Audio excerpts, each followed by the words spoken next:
Good morning, students. Myself, Dr. Sulaina Khatri, Assistant Professor in ABSD Government PG College, Badmer.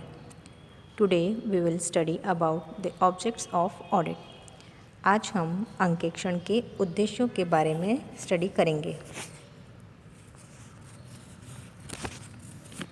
एक अंकेक्षक के लिए अंकेक्षण के उद्देश्य अत्यंत महत्वपूर्ण होते हैं, क्योंकि ये उसके द्वारा किए जाने वाले कार्यक्षेत्र को निर्धारित करता है, अर्थात उसका एरिया ऑफ स्कोप क्या होगा, उसे कितना कार्य करना है, ये अंकेक्षण के उद्देश्यों द्वारा निर्धारित होता है।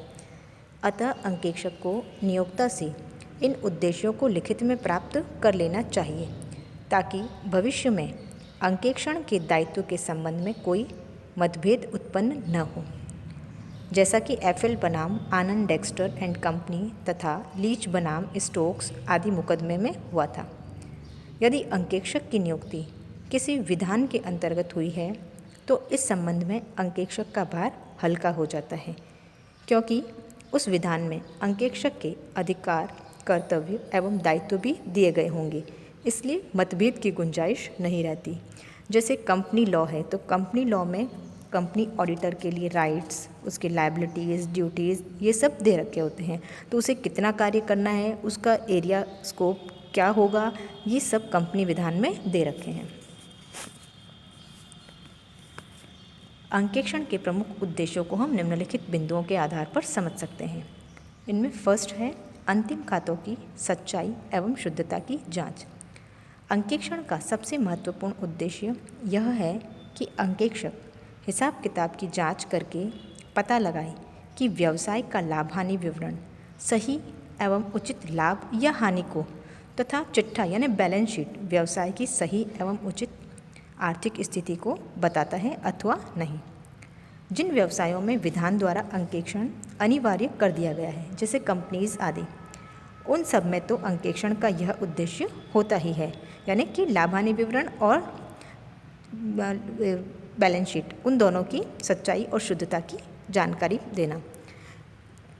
निजी अंकेक्षण में भी इस उद्देश्य को कम महत्व नहीं दिया जाता। इसके बिना व्यवसायी को अपनी सफलता या विफलता का सही ज्ञान नहीं होता।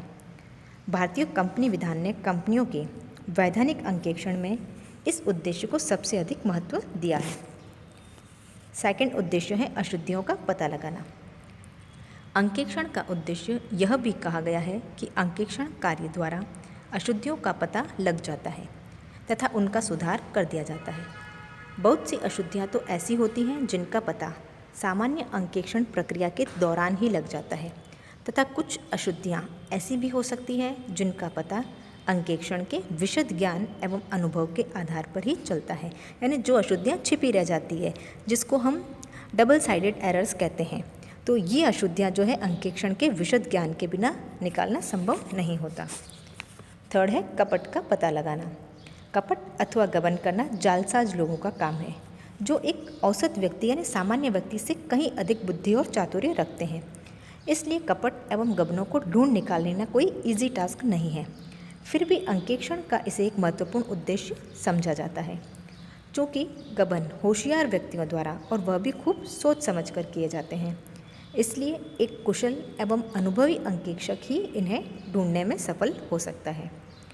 एक अंकेक्षक इस कार्य में तभी सफल होगा जब वह इस बात को अच्छी तरह समझता हो कि गबन कितनी प्रकार के होते हैं और इन्हें कैसे कैसे किया जा सकता है। इनको ढूंढ निकालने के लिए अंकेक्षक को प्रमाणन एवं सत्यापन यानी वाउचिंग्स और वेरिफिकेशंस की यथोचित विधियों का उपयोग करना पड़ता है। एक अंकेक्षक की कुशलता इसी में है कि वह इनसे अधिकतम सहायता प्राप्त कर सके और कपट का पता लगाए। फोर्थ है कपट एवं अशुद्धियों को रोकना। यह अंकेक्षण का चौथा महत्वपूर्ण उद्देश्य है। कपट और अशुद्धियों का केवल पता लगाना ही काफ़ी नहीं है, उन्हें रोकना भी होगा। अंकेक्षण कार्य के द्वारा प्रत्यक्ष रूप से कपट और अशुद्धियाँ नहीं रोकी जा सकती और न ही यह कार्य अंकेक्षण के वैधानिक कार्यक्षेत्र में आता है। यदि कपट को बढ़ावा देने वाली परिस्थितियाँ अंकेक्षक के सामने आती है तो वह उपयुक्त सुझाव दे सकता है, लेकिन इसके लिए भी उसे बाध्य नहीं किया जा सकता कि वो सजेशन दे ही। अंकेक्षण कार्य अपने आप ही परोक्ष रूप से अशुद्धि एवं गबन को कम करता है। जैसे एक कर्मचारी को जब यह जानता है कि उसके द्वारा किए गए लेखा कार्य की किसी स्वतंत्र एवं अनुभवी विशेषज्ञ द्वारा जांच की जाएगी, तो वह स्वभावतः अधिक सावधानी से कार्य करेगा, जिससे अशुद्धियाँ कम होंगी। इसी प्रकार एक कपटी व्यक्ति को जब यह जानकारी होगी कि उसके कार्यों की जांच परीक्षा कार्यों में विशेषज्ञों द्वारा की जाएगी, तो वह कपट करने से डरेगा। इस प्रकार अंकेक्षण मनोवैज्ञानिक प्रभाव द्वारा अशुद्धि और कपट को कम करने में सहायता प्रदान करता है। नेक्स्ट 5th पॉइंट है प्रबंधकों को सलाह देना, यानी एडवाइस देना मैनेजमेंट को। हिसाब किताब की परीक्षा के समय अंकेक्षक को संस्था की बहुत सी कमजोरियों की जानकारी हो जाती है और एक विशेषज्ञ के नाते वह इस स्थिति में होता है कि वह प्रबंधकों को उचित सलाह दे सके। बहुत से अंकेक्षक ऐसा करते भी हैं, विशेष तौर पर ऐसे समय जबकि उनसे ऐसी सलाह मांगी जाए। यह ध्यान रखना चाहिए कि सलाह देना अंकेक्षक का वैधानिक कर्तव्य नहीं है, यानी उसे लीगली ये राय देनी ही पड़े ऐसा नहीं है, और न ही आंतरिक मामलों में अंकेक्षक की सलाह मानने के लिए प्रबंधक बाध्य है कि ऑडिटर ने जो एडवाइस दी है उसको कंपल्सरीली माना ही जाए, यह भी जरूरी नहीं है। हाँ, लेखाकर्म संबंधी सलाह प्रबंधकों को अवश्य मान लेनी चाहिए। नेक्स्ट 6th पॉइंट है कंपनी की सही वित्तीय स्थिति का पता लगाना। अप्रैल 1985 में निर्गमित मानक अंकेक्षण व्यवहारों पर विवरण 2, यानी वित्तीय विवरणों के अंकेक्षण के उद्देश्य तथा क्षेत्र, उसमें यह बताया गया है कि मान्य लेखांकन नीतियों तथा व्यवहारों के ढांचे में तथा संबद्ध अनिवार्यताओं के अनुसार तैयार किए गए वित्तीय विवरणों के अंकेक्षण का उद्देश्य ऐसे वित्तीय विवरणों पर एक राय व्यक्त करने में एक अंकेक्षक को समर्थ बनाना है, यानी अंकेक्षक उन वित्तीय विवरणों पर अपनी एक राय बना सके इस योग्य उसे बनाना है। इस संदर्भ में अंकेक्षण के लक्ष्यों की प्रकृति को London and general bank limited 1895 के प्रसिद्ध मुकदमे में भी बताया गया है। इस मुकदमे में दिए गए डिसीजन यानी निर्णय के आधार पर एक अंकेक्षक को यह निर्धारित करना चाहिए कि खाता पुस्तकें कंपनी की सही वित्तीय स्थिति को प्रस्तुत करती है अथवा नहीं, यानी अकाउंट बुक्स जो है वो कंपनी की फाइनेंशियल पोजीशन को सही बताती है अथवा नहीं। यहाँ पहली बार कंपनी के अंकेक्षक के कर्तव्य विशिष्ट अर्थ में बताए गए हैं। लॉर्ड जस्टिस लिंडले के अनुसार यह अंकेक्षक के कर्तव्य का भाग नहीं है कि संचालकों या अंशधारियों को परामर्श यानी राय देता रहे कि उनको क्या करना चाहिए। एक अंकेक्षक को बिना जमानत के ऋण देने के विवेक या अविवेक से कुछ लेना देना नहीं है, यानी जो लोन दिया गया है कंपनी द्वारा वह बिना किसी मॉर्गेज के या जमानत के दिया गया है, तो उससे अंकेक्षक को कुछ भी लेना देना नहीं है। यह कंपनी का डिसीजन है। यह देखना उसका काम नहीं है कि क्या कंपनी का व्यवसाय विवेकपूर्ण तरीके से चलाया जा रहा है या अविवेकपूर्ण तरीके से, लाभपूर्ण ढंग से या गैर लाभपूर्ण ढंग से। यह उसका काम नहीं है कि क्या लाभांश नीति सही तरीके से घोषित किए जा रही हैं या अनुचित तरीके से, बशर्ते कि वह अंशधारियों के प्रति अपने कर्तव्यों का भली प्रकार से निर्वाह करता है।